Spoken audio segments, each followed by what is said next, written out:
요즘에 참 사는 거 보면 다들 좀 많이 힘드신 것 같아요.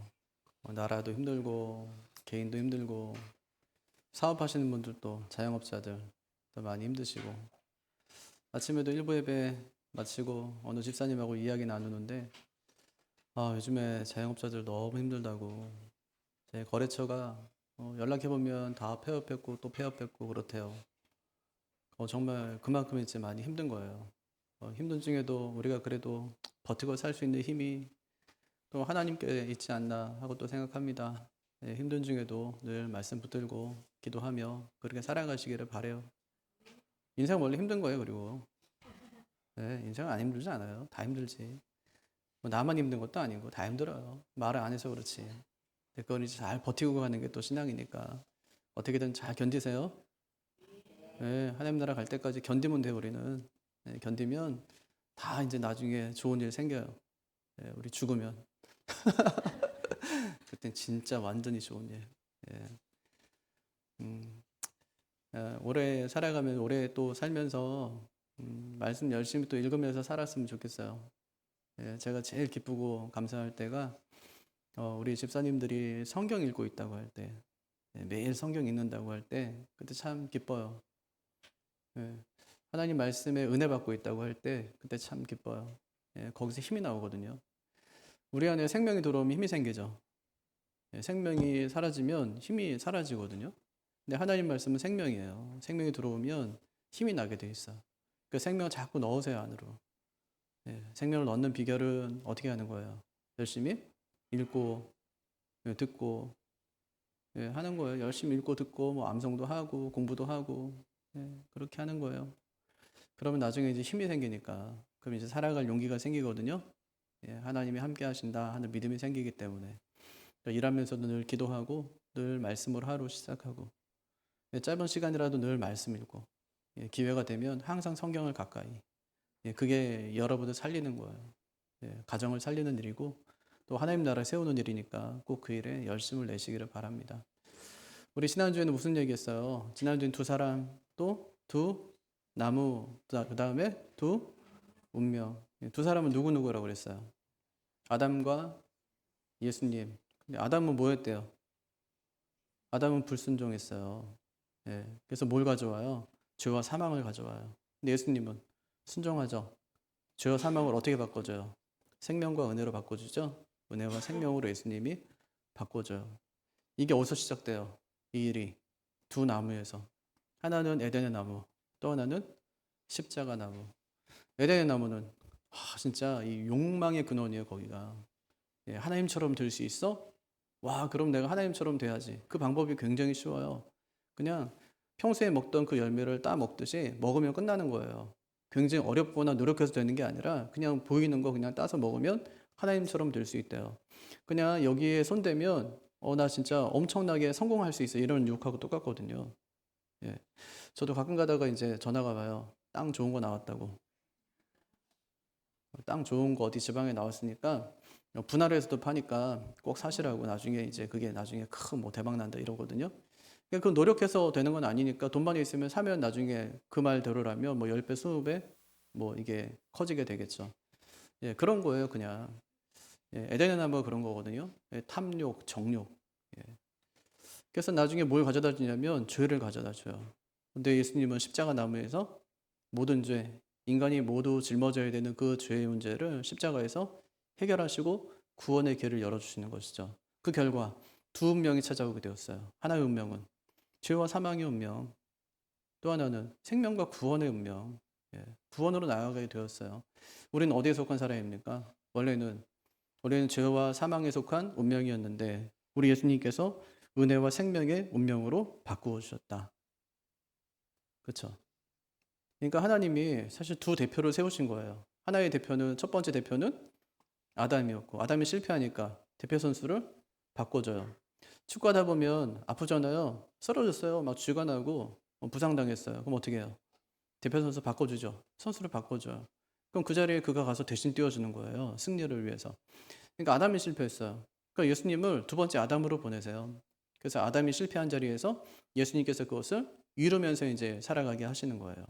예수님께서 두 가지 이루었다고 그랬죠. 하나는 뭐예요? 죄인은 죽어야 되니까 예수님이 죽으신 거고, 아담이 하나님과의 계명을 어겼으니까 아담이 어긴 계명을 우리 예수님께서 온전히 지키신 거고, 그래서 율법의 모든 요구를 다 이루셨어요. 예수님께서 십자가에 오르실 때 내 이름표 달고 올라갔다고 그랬죠? 예수님이 자기 죄 때문에 죽었습니까? 아니요.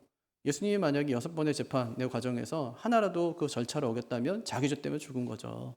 예수님이 살면서 내 뜻대로 마시고 아버지의 원대로 하십시오 하지 않고 이 잔을 내게서 옮겨주십시오 하고 기도를 마쳤다면 그건 이제 불순종이 되는 거죠.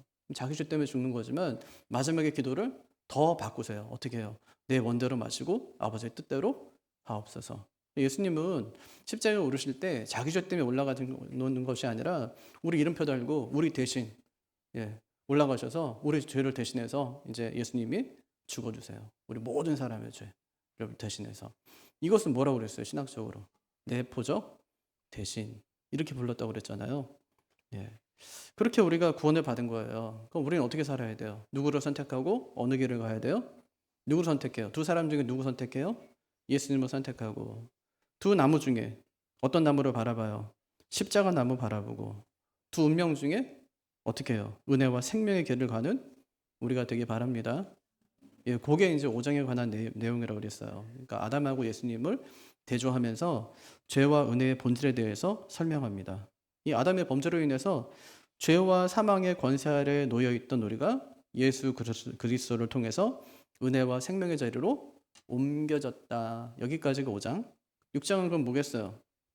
좀 더 한 걸음 더 밖으로 나가야 되는 거 아니에요? 앞으로 나가야 되니까 은혜와 생명으로 옮겨진 사람들이 이제는 어떻게 살아야 되나? 어떻게 살아야 되나? 어떻게 살래요? 죄에게 종노릇 하지 말고 하나님을 주인으로 모시고 살아야 된다. 그 말씀이 오늘 말씀입니다.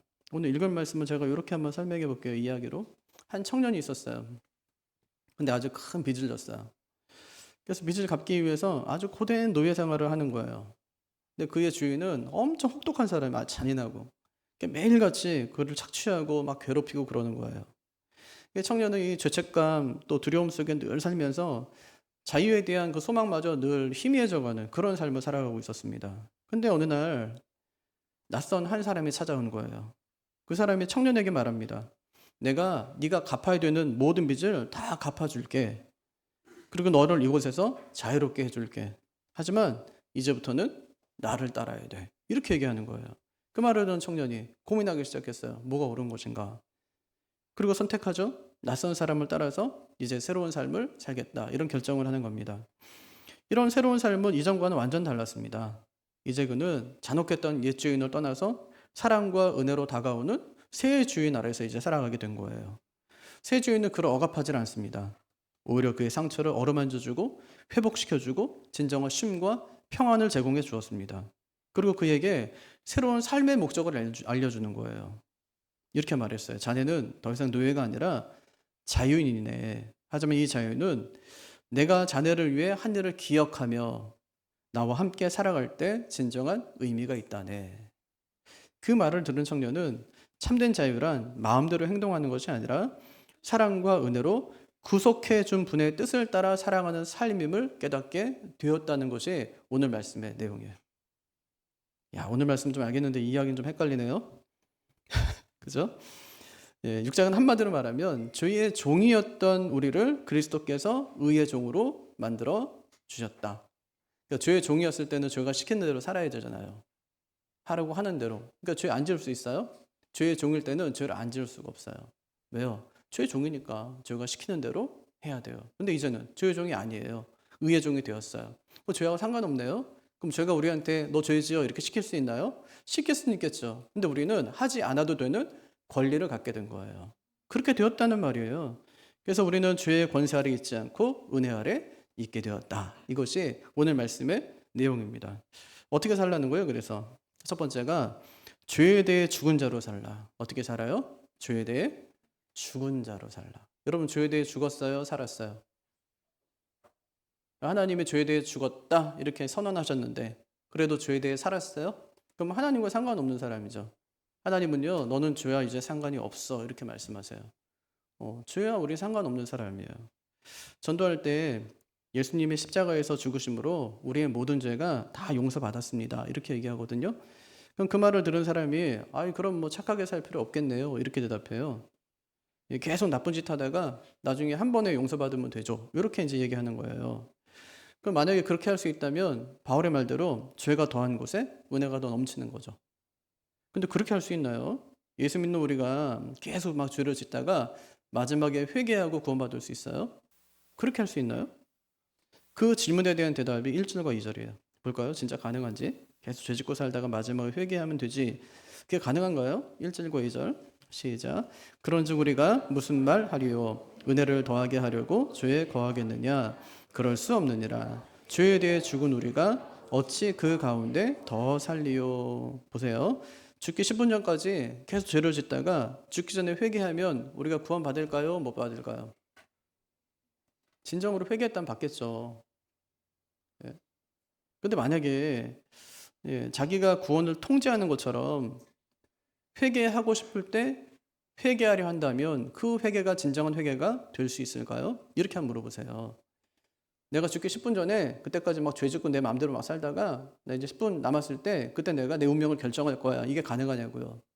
근데 만약에 10분 남았는데 안 된다고 생각해 보세요. 딱 10분 남았어요. 그런데 그때 진정한 회개가 안 되는 거예요, 내 마음에. 예수님을 내 마음에 영접하고 예수님 위해서 남은 인생 내가 열심히 주를 위해서 살겠다고, 내 생명 바쳐 주를 위해 살겠다고 그 고백이 안 되는 걸 마지막에 그럼 어떻게 되겠어요? 안 될 가능성이 너무 많아요. 내 운명은 내가 스스로 결정할 수 있는 것이 아니기 때문에. 왜 그래요? 나는 하나님께 속한 사람이기 때문에. 그러니까 그렇게 하려고 생각해서는 안 되고 또 예수께 속한 사람들은 그런 생각 자체를 할 수 없는 사람들이라고요. 예수 믿는 사람이 영화 밀양에 나오는 그 장로님처럼 아이 뭐 죄 지었으니까 회개하면 되지. 아, 죄 지었어. 아, 괜찮아. 우리 회개하면 되거든. 주일 나가서. 그렇게 하면 될까요? 바울은 단호하게 그럴 수 없느니라 이렇게 얘기합니다. 은혜를 더하게 하려고 죄에 거하겠느냐? 그럴 수 없느니라. 그럴 수 없는 이유가 뭐예요? 여기 보니까 죄에 대해 죽은 우리가 이렇게 얘기해요. 죄에 대해 죽은 우리. 이건 뭐예요? 우리의 정체성. 죄에 대해 죽었다는 말이에요. 어찌 그 가운데 더 살리요? 죄에 대해 죽었는데 어떻게 죄 가운데 산다는 말이에요. 그럴 수 없다는 말이에요. 죽은 거는 끝난 거죠. 죽은 사람 보셨어요? 죽은 사람 말도 못하고요. 움직이지도 못해요. 결정적으로 죽은 사람하고는 일하지 못해요. 죄가 이제 인격이니까 들어온단 말이에요. 죄가 들어와요. 우리를 막 통제한단 말이에요. 그럼 우리가 살았을 때 얘기해요. 우리가 죽었다면. 죄가 아무리 우리 안에 들어와서 무엇인가 같이 일하려고 해도 일할 수가 없어요. 왜? 내가 죽었으니까. 근데 우리가 어떤 존재냐? 죄에 대해 죽은 존재다 이렇게 얘기합니다. 죄에 대해 죽었기 때문에 죄가 아무리 우리하고 함께 죄의 짓는 일을 함께 하려고 해도 함께 할 수 없다는 거예요. 왜? 난 죽었으니까. 죄는 살았는지 모르지만 나는 죽었기 때문에 죄가 나하고 함께 일할 수 없는 상태가 되었다고 얘기하는 겁니다. 여러분 간혹 가다가 알코올 중독자인데 예수 믿고 나서 술 끊었다는 사람들 이야기 가끔 나와요. 옛날에는 아주 큰 도둑놈이었는데 근데 예수 믿고 나서 도둑질 딱 끊었다고 막 전국에 간증하고 다니는 사람도 있었어요. 나중에는 아주 좀 도둑처럼 진짜 작은 거 훔치다가 나중에 걸려가지고 그냥 여생을 감옥에서 보내는 거예요. 어떤 분들은 평생 하루에 2갑씩 담배를 피우다가 어느 날 은혜를 많이 받았어요. 그래서 갑자기 어느 날 하루아침에 담배를 끊은 거예요. 그런 일이 있을 수 있죠, 그죠?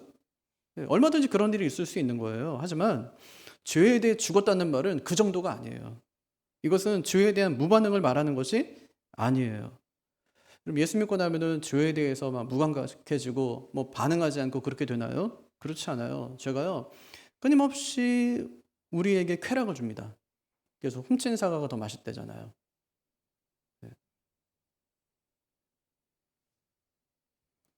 죄에 대해 죽은 우리도 죄에 대해 반응합니다. 만약에 반응하지 않는다면 아마 바울이 죄에게 종노릇하지 말라 그렇게 얘기하지 않았을 겁니다. 죄에 대해 죽었다는 말은 죄에 대해 무반응하게 되었다 이런 말이 아니라 죄가 더 이상 우리에게 무엇인가를 요구하거나 주장할 수 없게 되었다 이런 뜻입니다. 그러니까 죄가 우리 몸에 기생하더라도 그것이 더 이상 죽음이라는 질병을 일으키지 않는다는 거예요. 우리 사람들에겐 전부 암세포 있는 거 아시죠? 예. 그런데 그게 모든 사람에게 전부 병이 되는 건 아니에요. 있지만 죄가 우리 안에 여전히 있지만 그것이 더 이상 우리의 영혼에 치명적인 영향을 미치지 못한다는 뜻입니다. 죄가 아무리 우리 안에서 가득하다 하더라도 그것이 우리를 어떻게 하지 못해요. 왜 그렇습니까? 내가 죄에 대해서 죽었기 때문에. 그러니까 죄가 아주 지금 서술 시퍼렇게 살아있다 할지라도 내가 거기에 대해 죽었는데 죽은 시체를 놓고 그 죄가 해볼 수 있는 게 없다는 뜻이에요. 루터는 그런 의미에서 죄는 더 이상 성도들에게 어떤 주권도 행사하지 못한다. 그렇게 얘기했습니다. 이것이 우리가 죄에 대해 죽었다는 거예요. 여러분 죄에 대해 다 죽은 사람들이에요. 죄 짓지 않아도 괜찮아요. 죄가 시키는 대로 살지 않아도 괜찮아요. 예. 그러니까 아침에 일어나면서 오늘도 죄 짓지 않겠습니다 하고 일어나는 거예요. 죄 짓지 않게 도와주세요가 아니라 우린 이미 죄에 대해 죽은 사람이기 때문에 죄 짓지 않을 수 있는 특권과 권리가 있어요. 죄 짓지 않겠습니다. 죄가 우리를 미혹할 때마다 예수 이름으로 죄를 물리칠 수 있어요. 길게 말할 것도 없어요. 죄가 우리를 미혹하고 생각에서 우리 말에서 행동에서 죄가 자꾸만 들어오려고 할 때 예수 하면 돼요. 예수님 능력이 있기 때문에. 죄를 사하는, 죄를 물리치는 권세가 있기 때문에 그것으로 충분히 가능하다는 말이에요. 그럼 언제 이렇게 죄에 대해 죽게 되었냐고요? 언제 그렇게 됐대요? 그리스도와 합하여 세례를 받을 때. 3절과 4절이 그 말씀이에요. 3절과 4절 볼 때 어떤 단어가 계속해서 반복적으로 나오는지 한번 집중해서 한번 읽어보세요. 같이 읽겠습니다. 무릇 그리스도 예수와 합하여 세례를 받은 우리는 그의 죽으심과 합하여 세례를 받은 줄을 알지 못하느냐. 그러므로 우리가 그의 죽으심과 합하여 세례를 받음으로 그와 함께 장사되었나니 이는 아버지의 영광으로 말미암아 그리스도를 죽은 자 가운데서 살리심과 같이 우리로 또한 생명 가운데서 행하게 하려 함이라. 바울이 자꾸요 우리가 그리스도와 어떻게 했대요? 합했대요. 합했다. 언제 죽었다는 거예요? 그리스도 예수와 합하여 세례 받을 때. 세례가 뭐죠? 이거는 결혼하는 거거든요. 결혼하면 어떤 일이 벌어져요? 결혼하게 되면 돈도 같이 쓰고 밥도 같이 먹고 잠도 같이 자요. 그가 번 돈이 내 돈이 되고요. 그가 산 집이 내 집이 돼요. 그러니까 모든 걸 다 공유하는 거예요. 이게 결혼이거든요. 그럼 세례는 뭐죠? 마찬가지인데 예수님이 한 모든 일이 내가 한 일이 되는 거예요.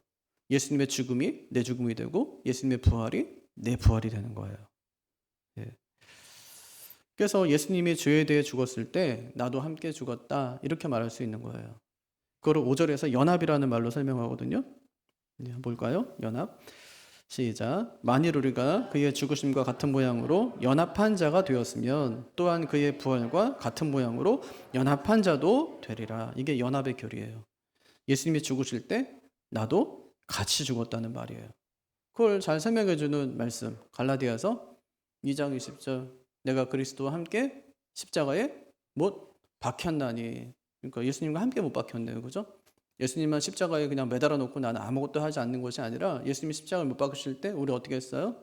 함께 십자가에 못 박혔나니. 그런즉 이제는 내가 사는 게 아니래요. 내 안에 계신 그리스도께서 사시는 것이지. 그러니까 내가 사는 것이 아니고 내 안에 계신 예수님이 사시는 것이다. 그렇게 얘기하잖아요. 예. 여러분 우리가 언제 죄에 대해 죽었습니까? 예수님이 우리 죄를 짊어지고 십자가에 오르실 때 그때 함께 죽었어요. 그렇게 죽은 사람이 막 자기 마음대로 막 죄짓고 산다. 이건 마치 뭐하고 같아요? 부활한 나사로가 이 무덤에서 나온 나사로가 다시 무덤 안으로 기어 들어가는 거하고 똑같은 거예요. 기껏 살려놨더니 어떻게 해요? 다시 무덤 안에 들어가는 거예요. 자기 발로. 그건 있어서도 안 되고 있을 수도 없는 일이라는 말입니다. 그게 6절이에요. 6절은 이런 내용이거든요. 우리가 예수님과 함께 죽은 것은 죄에게 종노릇하지 않기 위해서인데 어떻게 그렇게 죽어놓고 다시 죄의 종이 될 수 있냐 이 말이에요. 같이 한번 읽어볼까요? 시작. 우리가 알거니와 우리의 옛사람이 예수와 함께 십자가에 못 박힌 것은 죄의 몸이 죽어 다시는 우리가 죄에게 종노릇하지 아니하려 함이니. 예, 예수님과 우리가 왜 십자가에 못 박혔대요? 우리의 죄의 몸이 죽어서 다시는 우리가 죄에게 종노릇하지 않게 하기 위해서요. 그래서 우리가 예수님과 함께 십자가에 못 박힌 거예요. 죄에게 종 노릇하지 않기 위해서. 그렇게 죄에 대해서 우리 이제 끝났다는 거예요. 죄의 값을 다 치르고 이제는 끝났어요. 그럼 더 이상 이제 죄와 우리는 주인과 종의 관계가 아니잖아요. 아무 상관도 없는 관계예요. 그러니까 죄가 시킨다고 죄 짓지 않아도 돼요. 죄가 자꾸 유혹한다고 죄 짓지 않아도 괜찮아요. 우리가 회사 다닐 때 뭐 상관이 자꾸 괴롭힐 수도 있잖아요. 그럼 그때는 괴롭히면 괴롭힘을 당해야 돼요. 왜요? 같이 일하니까.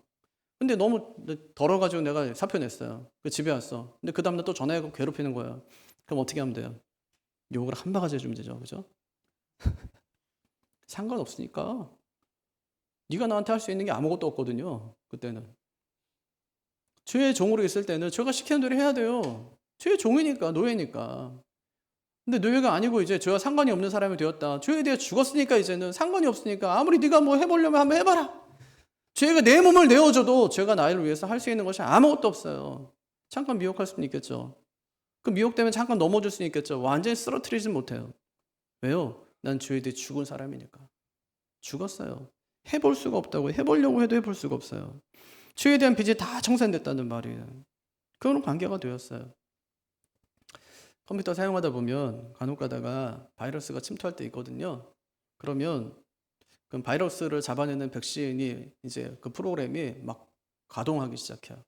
그래서 메시지를 막 줍니다. 지금 어떤 바이러스가 지금 침투했으니까 빨리 그 문제 해결하세요. 이렇게 해요. 예. 우리 안에도 마찬가지. 우리 안에 죄가 들어오면 어떻게 될까요? 우리가 죄 짓기 전에 성령께서 경고음을 계속 들려줘요. 야, 그거 죄야. 너 알지? 그거 죄인 거 알지? 너 절대 그거 하면 안 돼. 계속 알려줘요.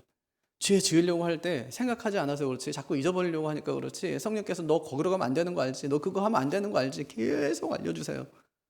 경고음을 계속 알려줘. 그건 하나님의 뜻이 아니야. 계속 하나님께서. 그건 하나님이 기뻐하는 거 아니야. 야, 너 집사가 그렇게 하면 안 되지. 너 장로가 그렇게 하면 안 되지. 목사가 그거래? 이렇게 해요. 너 그러다가 나한테 혼나겠는데? 이렇게 하나님께서 계속 경고하시는 거예요. 근데 경고를 무시하면 어떻게 될까요? 아마 컴퓨터를 포맷하고 재설치해야 될 거예요. 우린요, 울고 불고 난리가 날 겁니다. 하나님 잘못했습니다. 다윗이 바세바를 범하기 전에 사람 보내고 난리거든요. 아마 경고가 있었을 거예요. 근데 그 경고를 무시합니다. 그리고 바세바를 범했어요. 다윗이 기도합니다. 눈물 펑펑 흘리면서. 뭐라고 기도할까요? 침상을 적시면서 그가 한 기도가 뭐예요? 주의 성령을 거두지 마옵소서예요. 네. 나를 주님 앞에서 멀리하지 마시고 주의 성령을 거두지 마옵소서. 두려웠던 거예요. 죄는 지었는데 내 안에 성령께서 살아계시니까 죄가 두려워요. 죄 지은 사실이 너무 두려워요. 봤거든요. 사울이 하나님의 성령이 떠나니까 악신이 임했고 그의 삶이 얼마나 나중에 비참했는가를 봤거든요. 여러분, 사람은요, 반드시 하나님의 영 아니면 귀신입니다. 사탄의 영이 들어오지 않으면 하나님의 영이에요. 둘 중에 하나지 절대 함께 있을 수도 없고 아무것도 들어가지 않을 수는 없어요. 봤어요, 그의 최후가 어떤지. 그래서 울면서 뭐라고 하냐면 주의 성령을 거두지 마라. 하나님의 경고를 계속 무시하면 어떻게 되냐고요? 예, 죄에 완전히 자빠지진 않겠죠. 그런데 회복하는 시간이 너무 힘들 거예요. 예, 회복하는 시간이 너무 괴로울 거예요. 죄에 대한 유혹이 찾아올 때 단박에 물리칩시오. 예수 이름으로. 할 수 있어요. 죄의 종로로 타지 않으면 살아갈 수 있어요. 왜냐? 우리는 죄에 대해 죽은 사람이기 때문에. 죄가 우리에게 어떠한 것도 할 수 없어요. 내가 안 한다고 할지라도 죄는 나에게 어떤 것도 요구할 수 없어요. 나는 죄에 대해 죽은 사람이기 때문에. 주님과 함께 우리가 죄에 대해 죽었기 때문에 죄에 안 짓고 살아갈 수 있어요. 이게 얼마나 자유함이에요.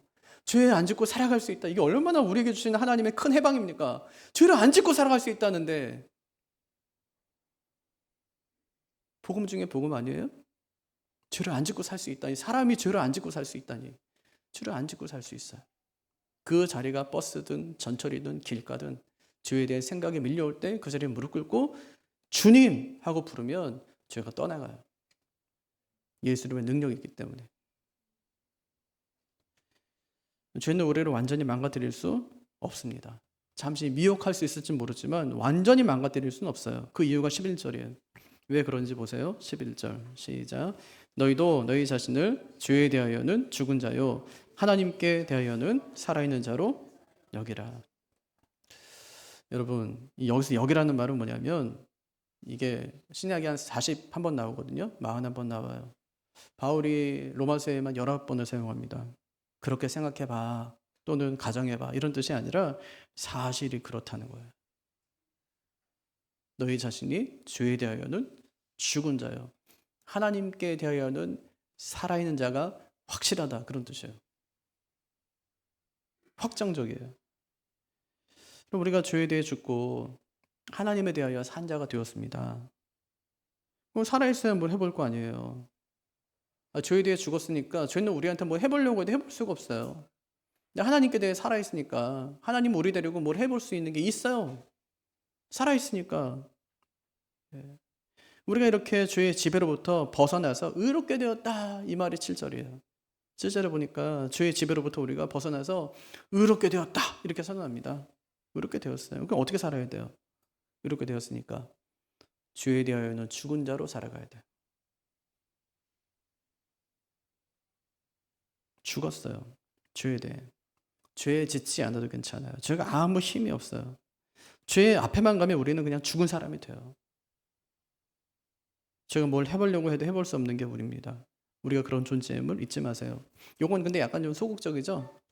예, 죄에 대해 죽었다니까. 죄가 우리한테 뭐 해볼 수 있는 게 없으니까 우린 그런 존재가 됐으니까 그런 상태가 되었으니까 이건 소극적이에요.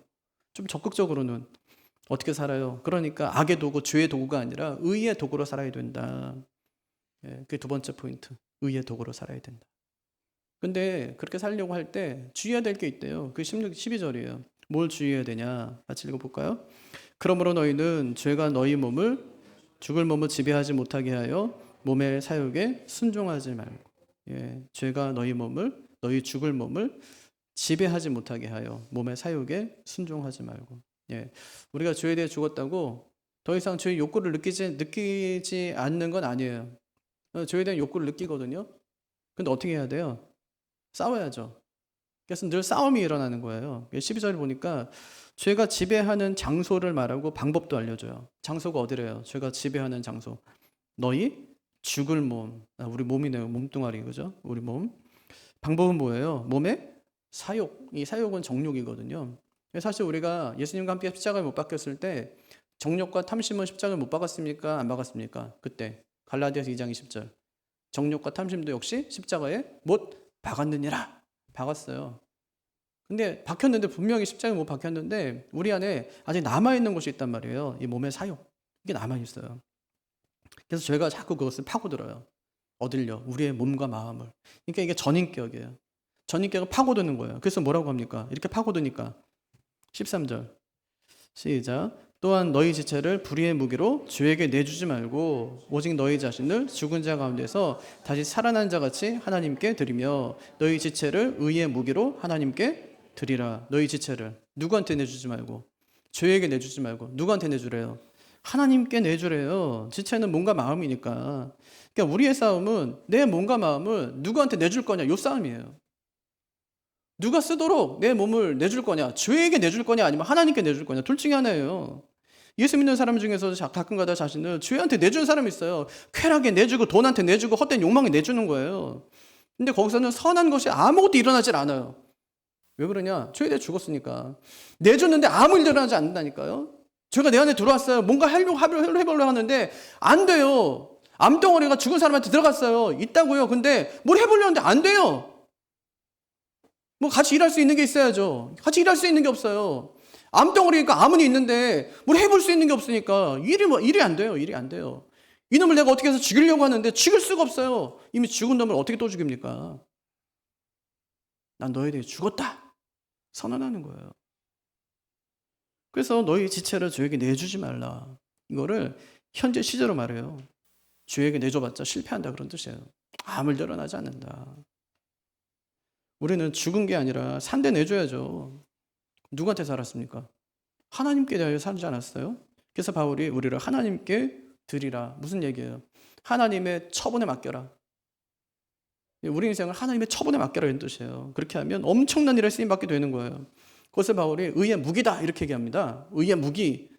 무기는요, 어떤 사람의 손에 들려졌느냐가 되게 중요해요. 누구 손에 들려졌냐. 이게 전쟁의 승패를 가름합니다. 이게. 무기가 좋고 나쁘고도 중요하지만 누구한테 들려졌냐 이게 중요하거든요. 그냥 붓도 마찬가지죠.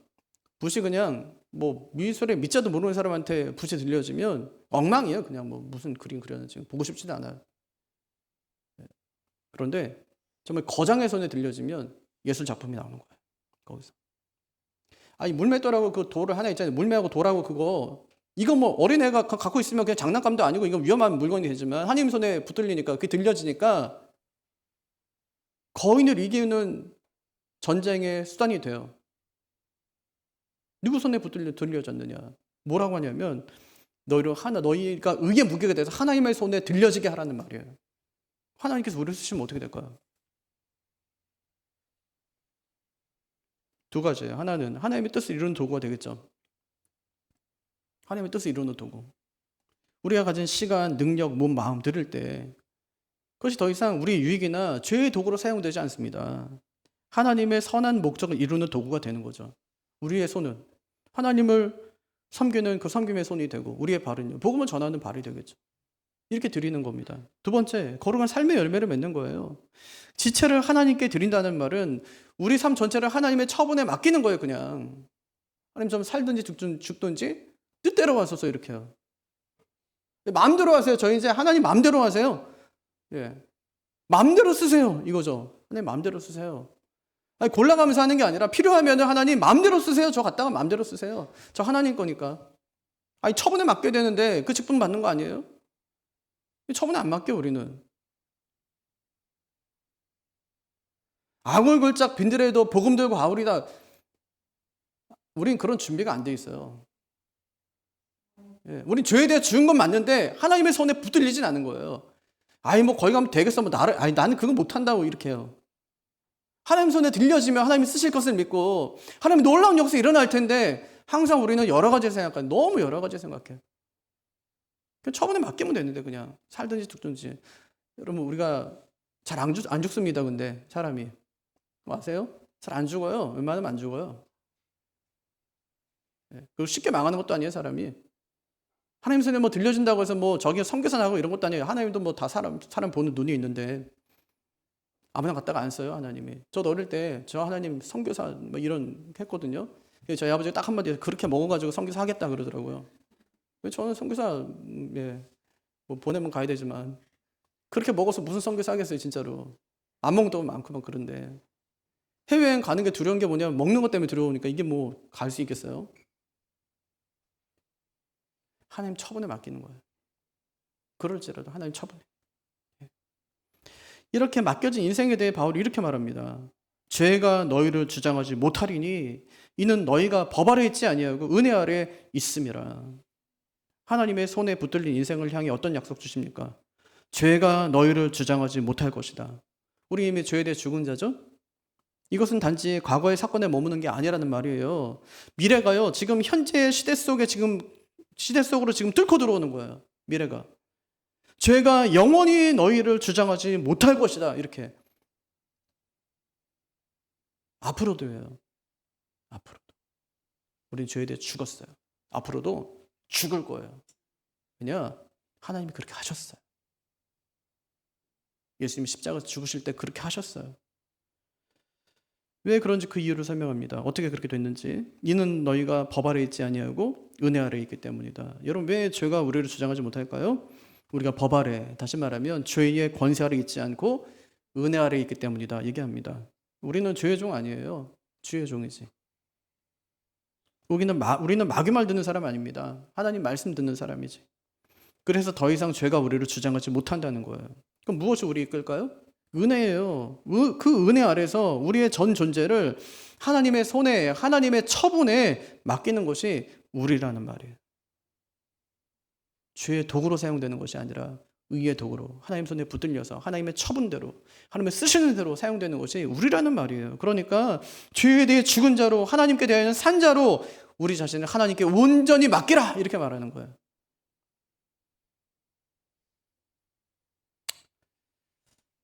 제가 아멘 뭐 잘 하라고 안 하니까. 그럼 5장은요. 우리가 예수 그리스도를 통해서 죄와 사망의 자리에서 우리가 은혜와 생명의 자리로 옮겨졌다는 말이에요. 6장은요. 그럼 어떻게 살 거냐? 어떻게 살래요? 죄에 대해 죽은 자로 살래요. 죄에 대해 죽은 자로 살라. 제발 그렇게 살라. 우린 죄에 대해 죽었다. 죄 짓지 않아도 괜찮다. 죄 앞에서 우린 시체다. 시체가 뭘 한다는 얘기냐? 그런 얘기예요. 근데 죄는 끝까지 포기하지 않아요. 어떻게 하든지 죽은 놈이라도 자꾸 흔들어서 깨우려고 집요하게 공격합니다. 그 공격 앞에 어떻게 해야 될 거냐? 두 번째, 은혜의 불을 밝혀라. 뭘 밝혀요? 은혜의 불을 밝혀라. 우리는 소극적으로 죄에 대해서만 죽은 것이 아니라 적극적으로 우리의 전 존재를 하나님의 처분에 맡게 된다는 말이에요. 죄의 처분이 아니에요. 하나님의 처분에 맡기라는 말이에요. 하나님께서 우리를 의의 무기로 붙들고 쓰면 상상하지 못한 결과를 마주하게 될 겁니다. 은혜의 불을 밝히시기를 바랍니다. 우리 인생을 하나님의 처분에 맡기시기를 바랍니다. 그리고 그 은혜 아래에서 사는 기쁨을 누리며 살아가는 우리가 되기를 주님의 이름으로 축복합니다. 자리